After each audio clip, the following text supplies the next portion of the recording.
This is Hidden Killers Live with Tony Brueski, Stacy Cole, and Todd Michaels.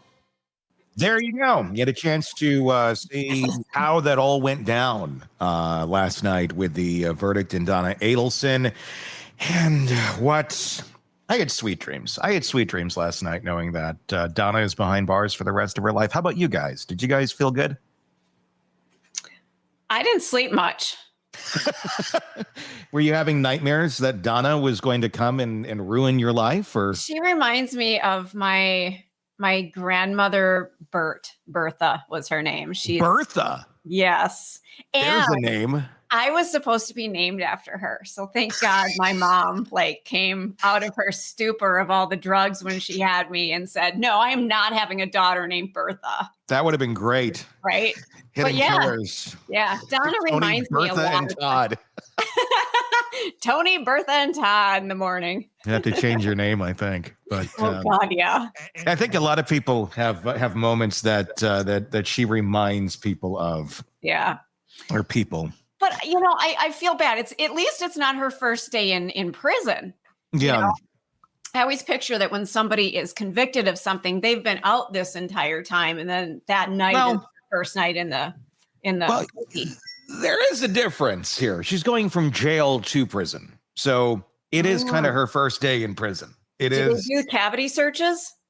I'm sure they do all sorts of searches, and they're not going to find any banana bread up anybody's ass. I'll tell you that much. So maybe a little paella, but that's only if Harvey's been visiting, because he's going to hire or Charlie's been visiting with the paella chef as your birthday present. Well, there's a lot now to try and unravel here. Now that Donna Adelson is gone.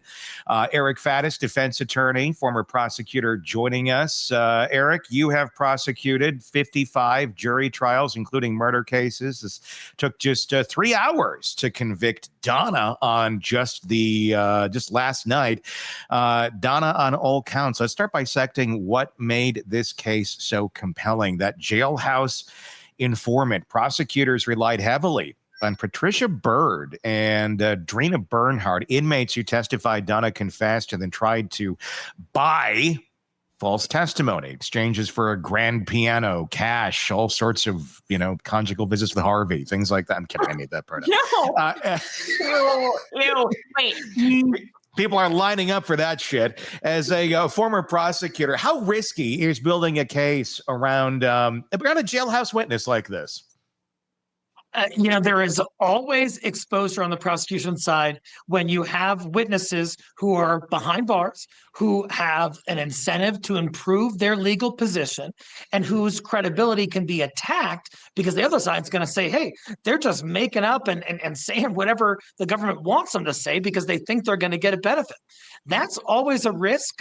Turns out was not an unreasonable risk here because the jury ultimately, it seems, accepted the inmate's testimony about Donna Adelson's orchestration of all of this and her attempts to kind of cover it up.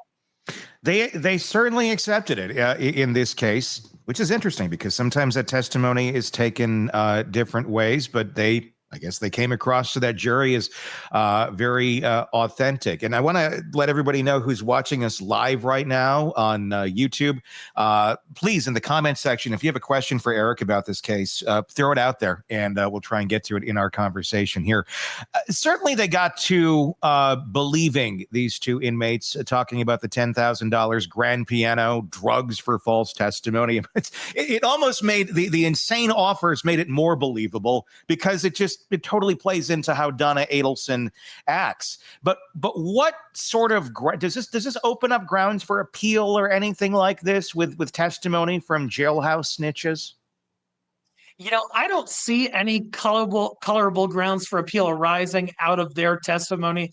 Of course, defense can lodge what's called a sufficiency of evidence appeal, just saying, hey, there actually wasn't enough evidence for a reasonable juror to convict me based in part on testimony from jailhouse snitches that the jury should have deemed unreliable. But those arguments on appeal rarely are ever granted. And I don't think there's going to be a lot of traction here, in part because because the testimony from inmates sort of was woven into some of the other evidence and preempted a defense that Donna tried to kind of raise with respect to payments at a later time. Let's talk more about that. Why was the testimony of the inmates so powerful in this case versus some others where you have inmates testifying and it's pretty easy to see, they want a little tit for tat, something going on here. But what made this stand out stronger than other ones? I think a few things, Tony. One was the inmate's proximity to Donna Adelson. One was her cellmate. The other described Donna Adelson as the inmate's jailhouse mom. And so, what that established was that these folks had a rapport.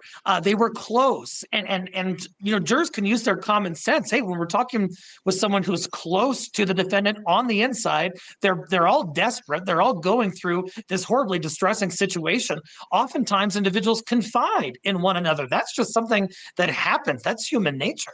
And so I think that played a role. And then also, when the jury heard from the inmate that Donna Adelson wanted to make this out as something like her being extorted and Charlie being extorted.